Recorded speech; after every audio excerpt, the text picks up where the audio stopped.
Have you ever wanted to take a look inside of a real sheriff's station and see how it works? Hi, I'm Laura Nickerson. Welcome to our CTV special on the Malibu Lost Hills Sheriff Station's open house. This yearly event is a huge hit with families all over the area as they get to come into the station and play with all their cool toys.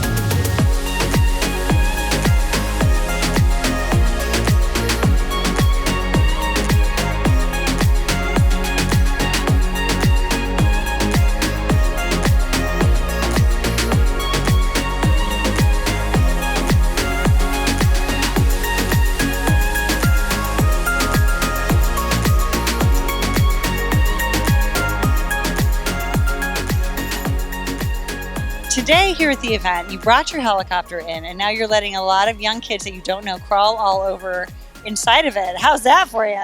Well, there's a lot of attempted button pushing, which I'm having to stop. But the kids gravitate toward these things, as I did when I was a child as well. They love it. So that's one of the reasons we're here, to promote the Sheriff's Department and say, yes, you too can do this as well. It's a great job. It's a great part of the department, very useful part of the department. And the kids are just ecstatic. A lot of pictures being taken with the parents and all that. But it's a great day. This is so cool. And I have to be honest, it's really hard to not press all these buttons. So Malibu Search and Rescue has a really incredible setup here. What's going on? Oh, thank you. It's this is a Highline that you're seeing. This is what we would set up in the case of an emergency where we're trying to get a person safe from one side of a raging river or over a ravine that we couldn't get them across. So you see kids here on the ride, but those could just as easily be victims, or where you're seeing the people in the harnesses, that could just as easily be a rescue litter where a patient could be in the litter. And this is a way of getting them from one area. Imagine instead of the tower, it's a big, nice, gigantic tree on one side and our truck or our what's called a vortex there. And bring them across to the other side. So this is sort of, it's a fun ride, but it's actually good training for us as well. So a lot of people see a truck like this and they think fire truck, right? But they don't know that it's the Urban Search and Rescue. What is that? So Urban Search and Rescue, we only have two of these task forces in LA County. One of them is at 136 in Lancaster, and this one is located in Pico Rivera. The other thing that you might have seen when you came in here was the Heavy Rescue, which is the only one of its kind in LA County. And so with that, we do anything technical in nature. Everything from diving to helicopter operations, over-the-side rescues, trench rescues, collapsed buildings. And we're also part of the national and international urban search and rescue team that goes worldwide. So a lot of these guys, or a lot of us, have been to Nepal, New Zealand, Japan, Haiti. And when we go to those events, we come back with the lessons learned and apply them here locally on the USAR unit. Wow, so explain to me what a typical situation might be here in this area. All right, well, just a while back, we had a semi that caught on fire that had somebody pinned underneath it.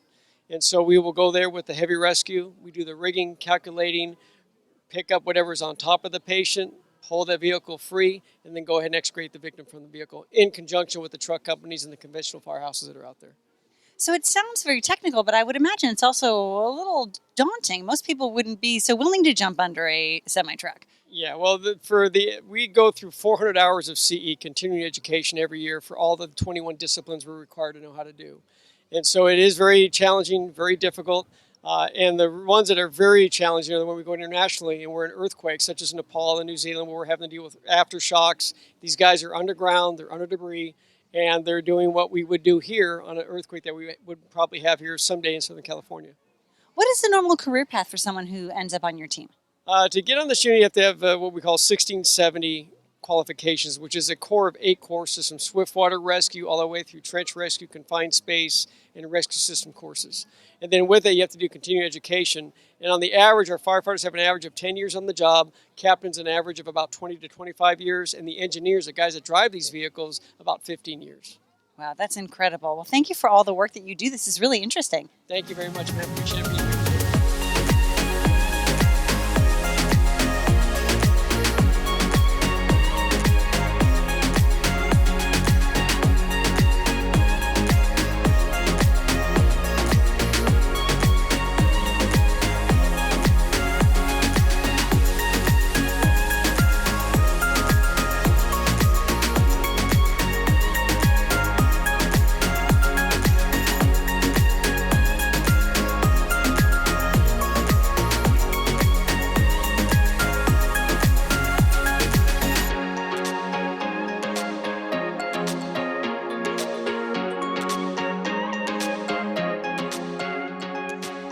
So tell me a little bit about what the Mounted Posse does. Well, we are a civilian group of volunteers. We are at the disposal of the Sheriff's Department, this station and all the other stations in the department, in the county. Whatever they need us to do, if it's going to be patrolling at like a mall during the holidays, we'll do that to keep the auto burglaries down, and we're very effective at that.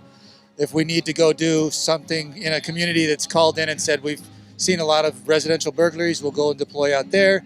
We primarily provide a presence, a mounted presence, a uniformed mounted presence, and it's a great public relations. A horse is a very benign interface between law enforcement and the public. And the deputies out of this station always tell me, nobody ever wants to pet my car.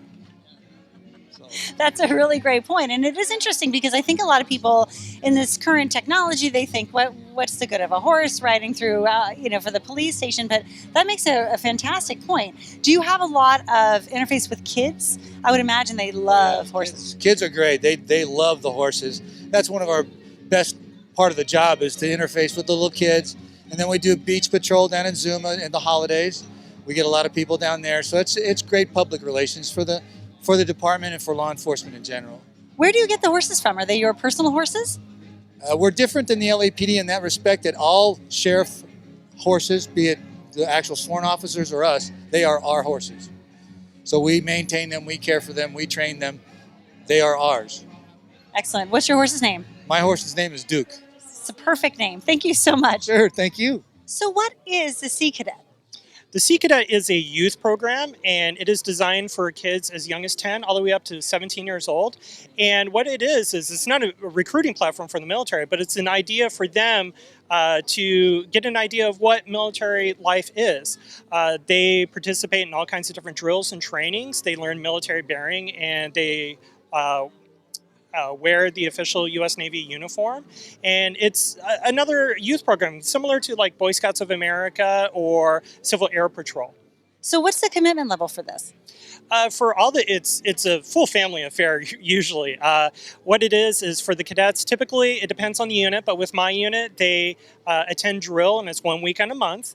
And then what they really live for is the advanced trainings that take place over the summer and over the winter. And then the parents help them participate, make sure their uniforms are ready. But one of the things that they really do well is they do community service projects like this. We love giving back to the community. So tell me what's going on at the shelter right now. Well, right now we have lots of animals that need to find homes. We have cats and dogs. A lot of people don't realize that we also have horses that will be up for adoption at certain points once they're brought to good health. A lot of the horses we get are not in good shape when they come into the shelter. We're full of dogs and full of cats right now. We also have rabbits. We get just about everything but wildlife, and that goes to the California Wildlife Center. So what do you wish that people watching right now would know about adopting pets? Well, many animals are in the shelter system by no fault of their own. For instance, Ollie's person, they moved and they couldn't take Ollie with them, so they brought him to us. These two little guys came in as a stray, so we don't know a lot about them. But a lot of the animals that are in the animal shelter are very sweet animals. Lots of animals that get along with children as well and get along with other animals. And the sky's the limit. We have a little bit of everything, pure breeds, mixes, and volunteers that are there every day of the week to help you with the best match. So besides being the most popular person here at the open house, because the kids are flocking, of course, to the dogs, what are some good reasons that you could tell them that they should personally adopt? Well, because of the overpopulation of animals, and we exist to handle that overpopulation. And so the more families that adopt animals and the more families that spay and neuter their animals, we also do that at the shelter before any of our animals go out, will help reduce that overpopulation that we have right now. What a fantastic event and a great way for the community to come out, have a little fun, and learn a lot more about what the Sheriff's Station is doing to keep them safe. I'm Laura Nickerson. Thanks for joining me for the Malibu Lost Hills Sheriff's Station's Open House.